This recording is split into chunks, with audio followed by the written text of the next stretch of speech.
Dans ce mot pour aujourd'hui, je voudrais vous poser une question. Pensez-vous qu'il faille faire de grandes choses pour que Dieu puisse agir aujourd'hui dans ta vie, dans votre vie?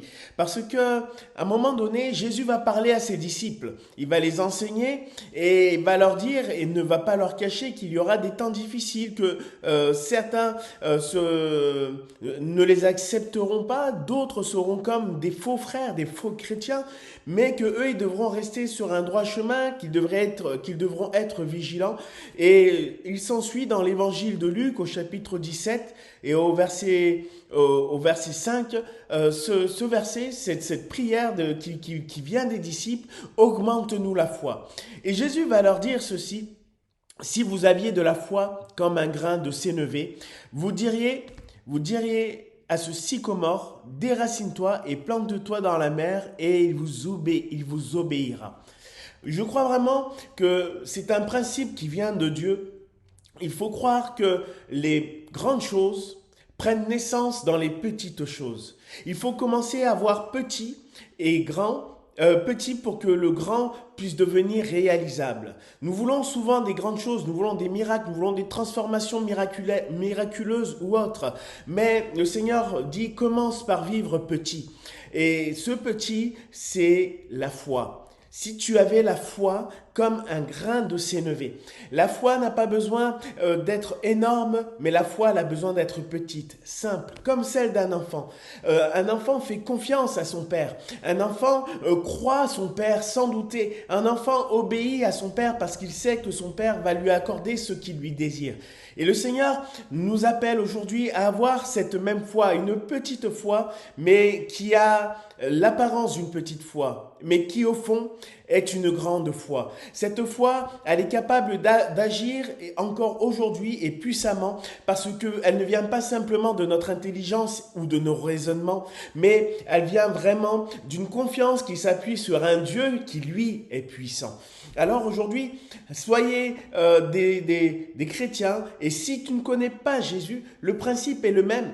Fais-lui confiance. La Bible nous dit qu'il a donné sa vie pour nous, qu'il a tout donné pour que nous puissions être sauvés, mais que nous soyons aussi appelés enfants de Dieu. Ce qui veut dire que pour toi aussi, le Seigneur veut rendre possible les choses qui te paraissent encore impossibles. Mais il faut prendre naissance dans la foi, il faut prendre naissance dans la confiance en Dieu et croire simplement que avec les petites choses de ta vie, Dieu peut les transformer pour qu'elles deviennent de grandes choses, pour que ce qui est mauvais, ce qui est mal devienne quelque chose de bon. Jésus l'a fait le jour d'un mariage où l'eau venait à manquer alors que les invités devaient boire du vin pour se réjouir, mais il n'y avait plus de vin. Jésus va changer l'eau en vin. Je voudrais vous dire que nous avons besoin aujourd'hui encore d'avoir confiance au Seigneur pour notre vie, dans les petites choses comme dans les grandes. Beaucoup ne prient Dieu que parce qu'ils sont malades. Beaucoup ne prient Dieu que parce qu'ils ont des situations difficiles. Mais ce grain de sénévé nous rappelle que la puissance de Dieu prend forme dans l'humilité, dans les petites choses. Être humble, être simple, être confiant, non pas en soi-même, mais en quelqu'un de plus grand que nous. Alors, je vais terminer avec ce passage justement aussi de l'évangile de Marc où Jésus va donner une parabole et il va dire à quoi comparerons-nous le royaume de Dieu ou par quelle parabole la représenterons-nous? Et je vous le lis, c'est au verset 31, il dit, il est semblable à un grain de sénévé que l'on sème en terre. Elle est la plus petite de toutes les semences qui sont sur la terre, mais lorsqu'elle a été semée, elle monte et elle devient le plus grand de tous les légumes. C'est le grain de moutarde, le sénévé. Et le Seigneur dit que c'est la plus petite des semences, mais lorsqu'elle va porter des fruits, elle devient elle devient le plus grand de tous les légumes.